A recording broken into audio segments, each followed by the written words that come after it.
ವೀಕ್ಷಕರೆಲ್ಲರಿಗೂ ಭವಿಷ್ಯವಾಣಿ ವಿಶೇಷ ಕಾರ್ಯಕ್ರಮಕ್ಕೆ ಸ್ವಾಗತ. ಇವತ್ತಿನ ಈ ವಿಡಿಯೋದಲ್ಲಿ ನಾವು ಬುಧನ ರಾಶಿ ಪರಿವರ್ತನೆಯ ಪ್ರಭಾವಗಳ ಕುರಿತು ತಿಳಿದುಕೊಳ್ಳಲಿನ. ವೀಕ್ಷಕರೇ, ಬುಧವು ಚಂದ್ರನ ನಂತರ ನಮ್ಮ ಸೌರವ್ಯೂಹದಲ್ಲಿ ಅತ್ಯಂತ ಚಿಕ್ಕದಾದ ಮತ್ತು ವೇಗವಾಗಿ ಚಲಿಸುವ ಗ್ರಹವಾಗಿದೆ. ಇದು ನಮ್ಮ ಬುದ್ಧಿವಂತಿಕೆ, ಸ್ಮರಣೆ ಮತ್ತು ಕಲಿಕೆಯ ಸಾಮರ್ಥ್ಯವನ್ನು ಪ್ರತಿನಿಧಿಸುತ್ತದೆ. ಇದು ನಮ್ಮ ಪ್ರತಿವರ್ತನೆಗಳು, ನರಮಂಡಲ, ನಮ್ಯತೆ, ಮಾತು, ಭಾಷಾ ಸಂವಹನ, ಲಿಖಿತ ಅಥವಾ ಮೌಖಿಕ ಮತ್ತು ಸಂಖ್ಯೆಗಳಿಗೆ ಸಂಬಂಧಿಸಿದ ಯಾವುದನ್ನಾದರೂ ನಿಯಂತ್ರಿಸುತ್ತದೆ. ಬಲವಾದ ಬುಧವು ಅಗತ್ಯವಾದ ಜೀವನ ತೃಪ್ತಿ, ಉತ್ತಮ ಆರೋಗ್ಯ ಮತ್ತು ಬಲವಾದ ಮನಸ್ಸನ್ನು ಒದಗಿಸುತ್ತದೆ. ಇದು ಸಕಾರಾತ್ಮಕ ಫಲಿತಾಂಶಗಳನ್ನು ತರಬಹುದು, ವ್ಯಾಪಕವಾದ ಜ್ಞಾನವನ್ನು ಪಡೆದುಕೊಳ್ಳುವಲ್ಲಿ ಹೆಚ್ಚಿನ ಯಶಸ್ಸಿಗೆ ಕಾರಣವಾಗುತ್ತದೆ. ಇದು ವ್ಯವಹಾರದಲ್ಲಿ ಉತ್ತಮ ನಿರ್ಧಾರ ತೆಗೆದುಕೊಳ್ಳಲು ಸಹಾಯ ಮಾಡುತ್ತದೆ. ನಮ್ಮ ಜಾತಕದಲ್ಲಿ ಬುಧ ಬಲವಿರುವವರು ಸಾಮಾನ್ಯವಾಗಿ ಊಹಾಪೋಹ ಮತ್ತು ವ್ಯಾಪಾರದಲ್ಲಿ ಉತ್ತಮ ಸಾಧನೆ ಮಾಡುತ್ತಾರೆ. ಅವರು ಜ್ಯೋತಿಷ್ಯ ಮತ್ತು ಆಧ್ಯಾತ್ಮದಂತಹ ನಿಗೂಢ ಆಚರಣೆಗಳಲ್ಲಿಯೂ ಸಹ ಅಭಿವೃದ್ಧಿ ಹೊಂದಬಹುದು. ಬುಧ ಗ್ರಹವು ಏಪ್ರಿಲ್ ತಿಂಗಳಿನ 30ನೇ ತಾರೀಕಿನ ದಿನ ಬೆಳಿಗ್ಗೆ 6:38 ತನ್ನ ದುರ್ಬಲ ರಾಶಿಯಾದ ಮೀನದಿಂದ ಹೊರಬಂದು ಮೇಷ ರಾಶಿಗೆ ಪ್ರವೇಶಿಸುತ್ತದೆ. ಈ ಸಾಗಣೆಯು ಪ್ರತಿ ರಾಶಿ ಚಕ್ರದ ಮೇಲೆ ವಿಶೇಷ ಪರಿಣಾಮವನ್ನು ಬೀರುತ್ತದೆ. ಬುಧವನ್ನು ಮಾತಿನ ಅಂಶ ಎಂದು ಕರೆಯಲಾಗುತ್ತದೆ. ಇದು ನಮಗೆ ಸಂಖ್ಯಾಶಾಸ್ತ್ರದ ಸಾಮರ್ಥ್ಯವನ್ನು ಒದಗಿಸುತ್ತದೆ. ಬುಧವು ನಮ್ಮ ಬುದ್ಧಿವಂತಿಕೆಯನ್ನು ನಿಯಂತ್ರಿಸುತ್ತದೆ ಮತ್ತು ನಮಗೆ ತಾರ್ಕಿಕ ಸಾಮರ್ಥ್ಯಗಳನ್ನು ಒದಗಿಸುತ್ತದೆ. ನಾವು ಏನನ್ನಾದರೂ ಎಷ್ಟು ಚೆನ್ನಾಗಿ ವಿಶ್ಲೇಷಿಸಬಹುದು ಎಂಬುದನ್ನು ಬುಧ ನಿರ್ಧರಿಸುತ್ತದೆ. ಬುಧ ಗ್ರಹವು ಭಯಾನಕ ಸ್ಥಿತಿಯಲ್ಲಿದ್ದರೆ ವ್ಯಕ್ತಿಯ ಮಾತು ಯಾರನ್ನಾದರೂ ವಿರೋಧಿಯನ್ನಾಗಿ ಮಾಡಬಹುದು. ಮತ್ತೊಂದೆಡೆ ಬುಧವು ಉತ್ತಮ ಸ್ಥಾನದಲ್ಲಿದ್ದರೆ ಒಬ್ಬ ವ್ಯಕ್ತಿಯು ತನ್ನ ಸುಂದರವಾದ ಪದಗಳನ್ನು ಇತರರನ್ನು ತನ್ನದಾಗಿಸಿಕೊಳ್ಳಬಹುದು. ಇದು ಬುಧದ ವಿಶಿಷ್ಟ ಗುರುತು. ವೀಕ್ಷಕರೇ, ಬುಧನ ರಾಶಿ ಪರಿವರ್ತನೆಯು ವೃಷಭ ರಾಶಿಯ ಜಾತಕದವರ ಪಾಲಿಗೆ ಹೇಗೆ ಸಾಬೀತಾಗಲಿವೆ? ಯಾವೆಲ್ಲ ಪ್ರಭಾವಗಳು ಇಲ್ಲಿ ನಿಮಗೆ ಲಭಿಸಲಿವೆ ಮತ್ತು ಯಾವ ವಿಷಯವಾಗಿ ಇಲ್ಲಿ ನೀವು ಎಚ್ಚರಿಕೆ ವಹಿಸಬೇಕು ಅನ್ನೋದನ್ನ ನೋಡೋಣ. ಮಾಹಿತಿ ತಿಳಿದುಕೊಳ್ಳುವುದಕ್ಕೂ ಮುನ್ನ ನಮ್ಮ ವಿನಂತಿ ಎಂದರೆ, ನೀವಿನ್ನೂ ನಮ್ಮ ಚಾನೆಲ್ ಸಬ್ಸ್ಕ್ರೈಬ್ ಮಾಡಿಲ್ಲವೆಂದರೆ ದಯವಿಟ್ಟು ಈಗಲೇ ನಮ್ಮ ಚಾನೆಲ್ ಸಬ್ಸ್ಕ್ರೈಬ್ ಮಾಡಿ. ಜೊತೆಗೆ ನಿರಂತರ ವಿಡಿಯೋ ಅಪ್ಡೇಟ್ಸ್ಗಳಿಗಾಗಿ ಪಕ್ಕದ ಬೆಲ್ ಐಕಾನ್ ಕ್ಲಿಕ್ ಮಾಡಿ.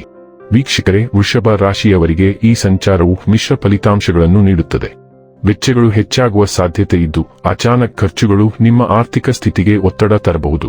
ಆದ್ದರಿಂದ ಯಾವುದೇ ನಿರ್ಧಾರವನ್ನು ತೆಗೆದುಕೊಳ್ಳುವ ಮುನ್ನ ಸೂಕ್ತವಾಗಿ ಆಲೋಚಿಸುವುದು ಮುಖ್ಯ. ವಿಶೇಷವಾಗಿ ಖರ್ಚುಗಳಲ್ಲಿ ಏರಿಕೆ ಕಂಡುಬರುವ ಸಾಧ್ಯತೆ ಹೆಚ್ಚು ಇರುವುದರಿಂದ ಹಣಕಾಸಿನ ವಿಷಯಗಳಲ್ಲಿ ಹೆಚ್ಚು ಜಾಗ್ರತೆ ಅಗತ್ಯವಾಗುತ್ತದೆ. ಅನಿರೀಕ್ಷಿತ ವೆಚ್ಚಗಳು ಅಥವಾ ಅಗತ್ಯವಿಲ್ಲದ ಖರೀದಿಗಳು ನಿಮ್ಮ ಬಜೆಟ್ನ್ನು ಅಸ್ಥಿರಗೊಳಿಸಬಹುದು. ಆದ್ದರಿಂದ ಖರ್ಚು ಮಾಡುವ ಮುನ್ನ 2 ಬಾರಿ ಆಲೋಚಿಸುವುದು ಒಳಿತು. ಈ ಸಮಯದಲ್ಲಿ ನೀವು ನಿಮ್ಮ ಜೀವನಕ್ಕೆ ಸಂಬಂಧಿಸಿದ ಕೆಲವು ಮಹತ್ವದ ನಿರ್ಧಾರಗಳನ್ನು ತೆಗೆದುಕೊಳ್ಳುವ ಪರಿಸ್ಥಿತಿಗೆ ಬರಬಹುದು.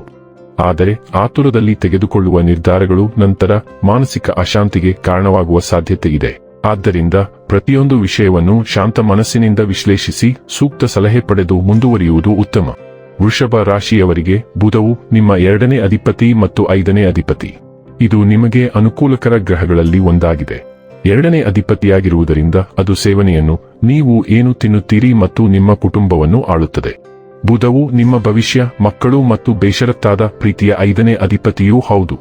ಈಗ ಬುಧವು ನಿಮ್ಮ 12ನೇ ಮನೆಗೆ ಪ್ರವೇಶಿಸಲಿದೆ. ಆದ್ದರಿಂದ 12ನೇ ಮನೆಯಲ್ಲಿ ಅದು ಮೇಷರಾಶಿಯಲ್ಲಿ ಚಲಿಸುತ್ತಿದೆ. ನಿಮ್ಮ 2ನೇ ಅಧಿಪತಿ ಆದಾಯ ಮತ್ತು ಸಂಪತ್ತಿನ ಅಧಿಪತಿ ಖರ್ಚಿನ ಮನೆಯಲ್ಲಿ ಚಲಿಸುತ್ತಿದ್ದಾರೆ. ನಷ್ಟಗಳು ಹೆಚ್ಚಿರುತ್ತವೆ. ನಿದ್ರೆಯ ಕೊರತೆಯು ಮಾನಸಿಕ ಒತ್ತಡ ಅಥವಾ ವೈದ್ಯಕೀಯ ವೆಚ್ಚಗಳಿಗೆ ಕಾರಣವಾಗಬಹುದು. ಆದ್ದರಿಂದ ನಿಮ್ಮ ನಿದ್ರೆಯ ಬಗ್ಗೆ ಎಚ್ಚರವಿರಲಿ. ಆದ್ದರಿಂದ ಖಂಡಿತವಾಗಿಯೂ ನಿಮ್ಮ ಖರ್ಚು ಹೆಚ್ಚಾಗುತ್ತದೆ. ಮೇಷ ರಾಶಿಯಲ್ಲಿನ ಈ ಬುಧ ಸಂಚಾರದ ಸಮಯದಲ್ಲಿ ನೀವು ಕೆಲವು ನಿರ್ಧಾರಗಳನ್ನು ತೆಗೆದುಕೊಳ್ಳುವಲ್ಲಿ ಹಠಾತ್ ಪ್ರವೃತ್ತಿಯನ್ನು ಹೊಂದಿರುತ್ತೀರಿ. ನಿಮ್ಮ ಸಂವಹನದಲ್ಲಿ ನೀವು ಹಲವಾರು ವಿಷಯಗಳಲ್ಲಿ ಹಠಾತ್ ಪ್ರವೃತ್ತಿಯನ್ನು ಹೊಂದಿರಬಹುದು. ನೀವು ಅಶಾಂತಿಯ ಭಾವನೆಯನ್ನು ಹೊಂದಿರಬಹುದು. ಆದ್ದರಿಂದ ನೀವು ಕೆಲವು ಆಧ್ಯಾತ್ಮಿಕ ಶಿಸ್ತನ್ನು ಅಭ್ಯಾಸ ಮಾಡಬೇಕಾದ ಸಮಯ ಇದು. ಯೋಗ ಮಾಡಿ, ಮಂತ್ರಗಳನ್ನು ಪಠಿಸಿ ಮತ್ತು ಧ್ಯಾನ ಮಾಡಿ. ಹೀಗೆ ನೀವು ನಿಮ್ಮ ಸಾಮರ್ಥ್ಯವನ್ನು ಆಹ್ವಾನಿಸುತ್ತೀರಿ ಮತ್ತು ನೀವು ನಿರ್ಧರಿಸುವ ಮೊದಲು ಯೋಚಿಸಬೇಕು. ನಿಮಗೆ ಯಾವುದಾದರೂ ವಿಷಯದ ಬಗ್ಗೆ ಖಚಿತವಿಲ್ಲದಿದ್ದರೆ ಪರಿಸ್ಥಿತಿಯಿಂದ ಸ್ವಲ್ಪ ಹಿಂದೆ ಸರಿಯಿರಿ. ಇಲ್ಲದಿದ್ದರೆ ಇದು ನಿಮಗೆ ಸಂಘರ್ಷವನ್ನು ಉಂಟುಮಾಡಬಹುದು. ಯಾವುದೇ ಪ್ರಮುಖ ಖರೀದಿಯನ್ನು ತಪ್ಪಿಸಿ.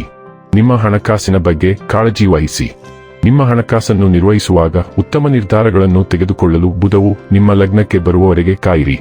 ಬುಧವು ನಿಮ್ಮ ದೈನಂದಿನ ದಿನಚರಿಯ 6ನೇ ಮನೆಯ ಮೇಲೆ ದೃಷ್ಟಿ ನೆಟ್ಟಿದೆ, ನೀವು ದಿನನಿತ್ಯ ಮಾಡುವ ಕೆಲಸಗಳು. ಆದ್ದರಿಂದ ನಿಯಮಿತವಾಗಿ ನಿಮ್ಮ ಆರೋಗ್ಯ ಮತ್ತು ಯೋಗಕ್ಷೇಮದ ಮೇಲೆ ಕೇಂದ್ರೀಕರಿಸುವ ವಿಷಯದಲ್ಲಿ ನೀವು ನಿಮ್ಮನ್ನು ರಕ್ಷಿಸಿಕೊಳ್ಳಬೇಕು.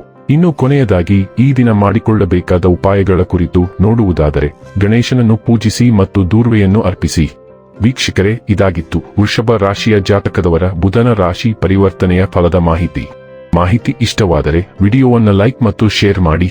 ಹಾಗೆ ಚಾನೆಲ್ ಸಬ್ಸ್ಕ್ರೈಬ್ ಮಾಡುವುದರ ಜೊತೆಗೆ ನಿರಂತರ ವಿಡಿಯೋ ಅಪ್ಡೇಟ್ಸ್ಗಳಿಗಾಗಿ ಪಕ್ಕದ ಬೆಲ್ ಐಕಾನ್ ಕ್ಲಿಕ್ ಮಾಡಿ.